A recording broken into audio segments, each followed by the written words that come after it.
Ya, pemirsa Sri Pogo TV, saat ini kita sedang bersama Direktur Marketing PT Jakabaring Sport City Palembang, Bapak Bambang Supriyanto.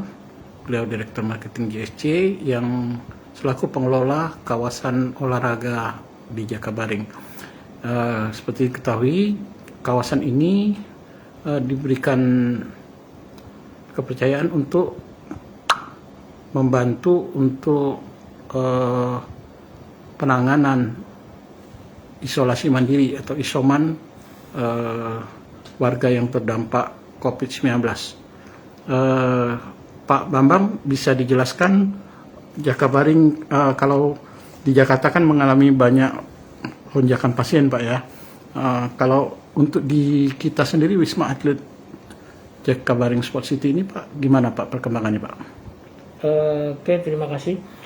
Terkait masalah jumlah pasien penanganan rumah sehat ya yang di Jakabaring Sport City ini, dari awal kita mulai -2 sebelum Lebaran ya sampai per hari ini itu memang tidak terlalu tinggi tingkat huniannya. Kemarin tempat tertinggi itu di angka 28 pasien ya yang masuk ke kita dengan dari beberapa daerah yang berada di Sumsel, bukan hanya dari Palembang saja tapi beberapa daerah di kabupaten kota, bahkan juga ada yang dari ber-KTP ya, ber-KTP luar Sumatera, beberapa juga ada.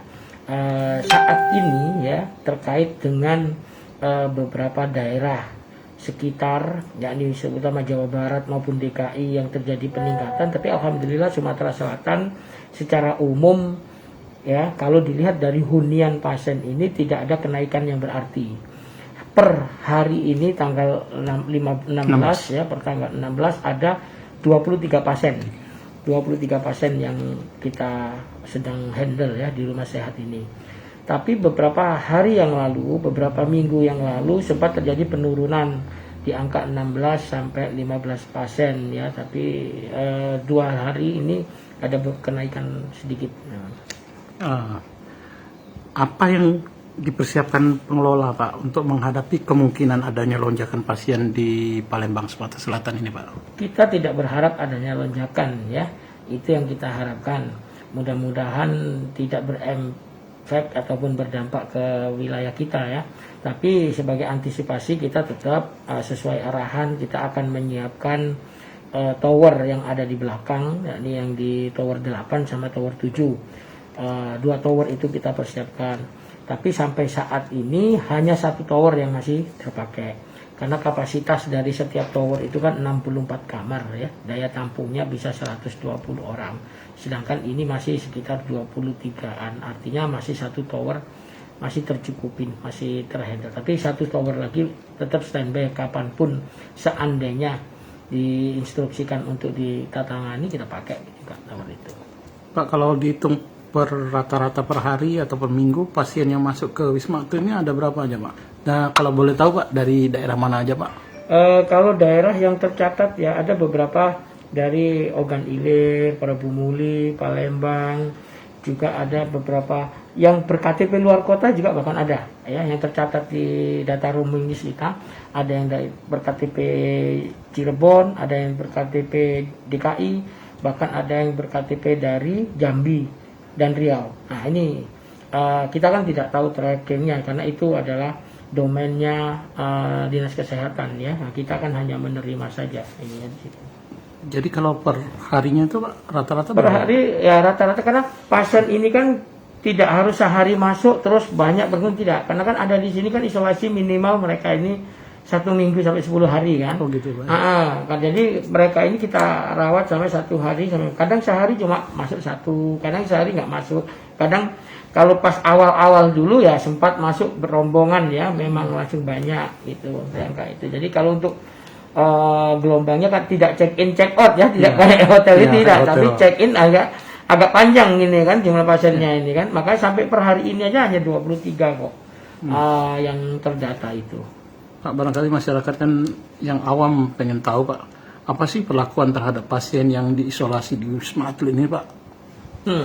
Tentu satu ya, kita memberikan fasilitas-fasilitas yang ekstra ya, kayak kegiatan-kegiatan yang kita handle langsung oleh petugas rumah sakit, karena kita kan hanya menyiapkan tempat saja, termasuk konsumsinya pihak rumah sakit langsung menyiapkan sesuai dengan kebutuhan standar gizi dan vitaminnya. Yang kedua juga ada beberapa kegiatan senam bersama yang dilakukan.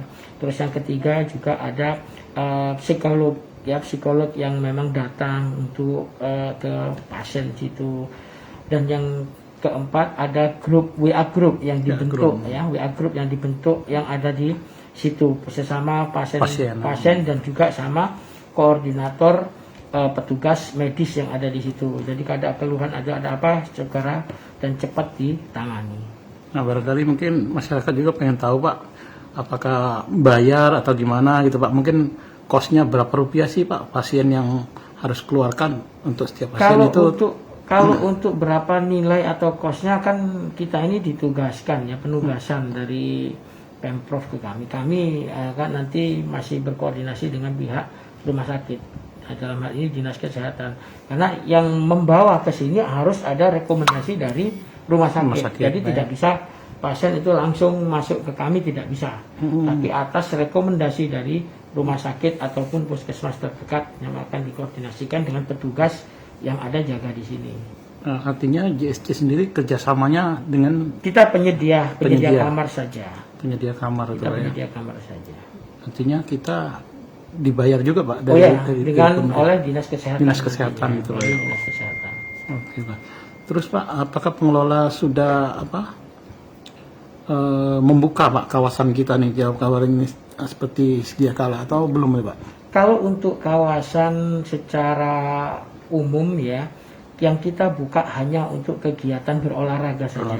Kegiatan jogging, kegiatan atlet-atlet yang memang rutin berlatih ya, tim sepak bola, termasuk juga renang, termasuk juga atlet-atlet PPLP, atlet-atlet SON, siswa-siswa olahraga saja. Sedangkan yang untuk kegiatan yang sifatnya wisata ataupun yang pengumpulan massa itu tetap kita hindari dulu, kita tutup dulu. Seperti contoh setiap Minggu pagi dan Sabtu pagi biasanya kan kita ada senam bersama di depan Gelora Jakabaring. Nah ini sampai sekarang sementara kita tunda dulu kegiatan-kegiatan tersebut. Untuk agenda event sendiri yang akan digelar sudah ada Pak? Belum Pak? Kita kemarin sempat sudah melakukan sosialisasi dan mapping untuk kegiatan ASEAN Triathlon Championship. Cuma sampai sekarang mungkin terkendala izin izin ataupun rekomendasi daripada Satgas COVID-19. Agendanya sih harusnya tanggal 26 kalau tidak salah agendanya. Tapi kayaknya masih panitia pelaksana masih mengurusin perizinan tersebut. Nah Pak, kemarin kan sempat tersiar juga kabar bahwa JSC mengalami kerugian akibatnya ditutupnya kawasan ini Pak. Artinya ditutup untuk kawasan untuk terbuka Pak terutama wisata. Nah bisa diterangkan Pak gimana ini Pak penyebabnya Pak? Ya kerugian kita lumayan tinggi ya. Karena kemarin sebelum Lebaran ya, 2 hari sebelum Lebaran kita kan sudah ada surat peringatan dari pihak kepolisian terkait Palembang menjadi zona merah ini sampai batas yang tidak ditentukan. Nah, kerugian-kerugian itu dari mana? Tentu kerugian masuk daripada kawasan Jakabaring ya. Apalagi biasanya kalau Lebaran ini kan banyak orang melakukan wisata dan berkumpul dengan sanak keluarga yang berada di area sini. Biasanya kayak tahun-tahun sebelumnya ya dalam kurun libur Lebaran itu penghasilan kita bisa mencapai 1 sampai 1,5 miliar. Kalau orangnya sendiri sampai berapa tuh Pak? Kalau tempo hari sampai kalau di pas momen-momen Lebaran itu per hari antara 5.000 sampai 15.000 pengunjung. Nah, karena kemarin di lockdown tutup total ya, artinya potensial revenue ya, potensi pendapatan kita hilang. Yang dari situ saja. Belum lagi dari event-event yang batal. Event yang batal contoh Popda ya yang harusnya dilaksanakan di Juni kemarin ya tanggal tanggal awal-awal Juni kemarin karena tidak ada izin dan dibatalkan, ya banyak kerugian kita di situ. Kerugian apa, tamunya kurang lebih yang sudah registrasi ke kita, beberapa delegasi dari panitia menyiapkan ke kita ya, ada dari MUBA, ada dari OKI, ada dari OI, kurang lebih 500-an orang ya, 500 delegasi ya yang akan tinggal di sini. Karena untuk Popda ini kan tersebar ya, memanfaatkan beberapa hotel juga ya, hotel di sekitar kota Palembang ini. Nah, ketiga, kerugian dari pemakaian venue pertandingan yang event Popda itu sendiri. Nah, total dari situ saja kita ada di angka kerugian sampai 2 miliar itu. Sampai ditutup kemarin, sampai sekarang 2 miliar Mbak? Oh lebih, ini kan satu persatu saya breakdown ini kan dari pintu karcis masuk lah, katakanlah masuk kawasan aja kurang lebih 1 miliar, 1,5 miliar. Belum dari event Popda tadi kurang lebih 2 miliar, ya kan? Kurang lebih total 10 miliar kerugian kita dari beberapa event. Belum Popnas ini kan juga lumayan, namanya aja event nasional dan semua akan tersentralisasi tinggal di Jakabaring. Terus juga ada kegiatan IPSI, Ikatan Pencak Silat, yang akan melakukan turnamen selama 4 hari di Gor Dempo. Itu juga sudah pasti batal. Belum lagi ada kegiatan ini masih belum tahu ya, bulan Juli awal nanti perkemahan mahasiswa Islam Negeri Nasional di sini ya, di tempat kita ini. Mudah-mudahan ada bisa rekomendasi, tapi kalau tidak makin panjang dan makin banyak alamian kita, kerugian yang kita alami dari beberapa event yang sudah pasti batal itu. Sementara pengeluaran kita yang harus untuk maintain banyak ya Pak ya? Banyak dan tidak bisa di stop. Ya, antara lain apa Pak? Listrik air itu Pak? Ya, listrik, air, ini kan kita tidak bisa menghentikan. Belum lagi petugas kebersihan, petugas jaga, dan lain sebagainya, chemical untuk memerawat air kolam di akuatik, di danau. Rata-rata berapa tuh Pak pengeluaran per bulan Pak? Per bulan kira kurang lebih yang untuk fix cost kita ya, untuk operasional cost kita kurang lebih 2 miliar.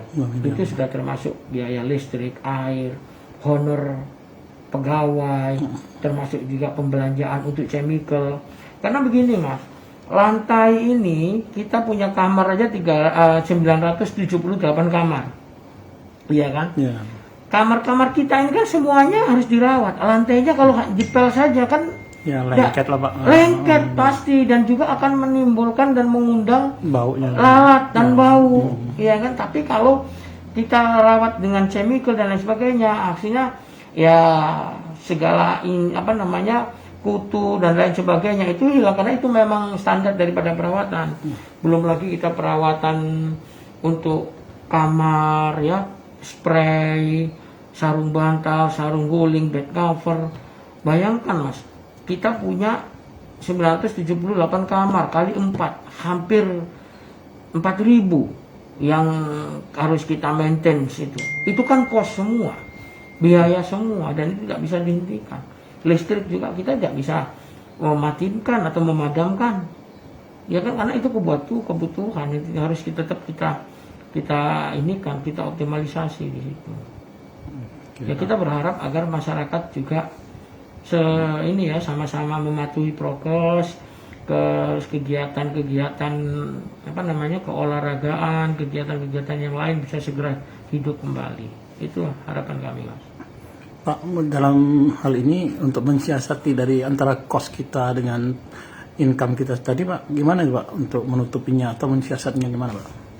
Ya kita akan menarik salah satunya ya, mengoptimalisasi event ya, meskipun event skala kecil akan kita optimalisasi ya. Kayak contoh kita memanfaatkan beberapa venue kayak lapangan bola ya, kita ya alhamdulillah kawan-kawan di wilayah Palembang ini rame lah memanfaatkan untuk pemakaian lapangan ya. Jadi itu ada nilai sewa juga. Yang kedua, kita berupaya menghidupkan kegiatan-kegiatan yang sifatnya sport tourism.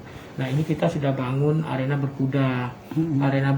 Nah kita sekarang sedang membangun mini GP.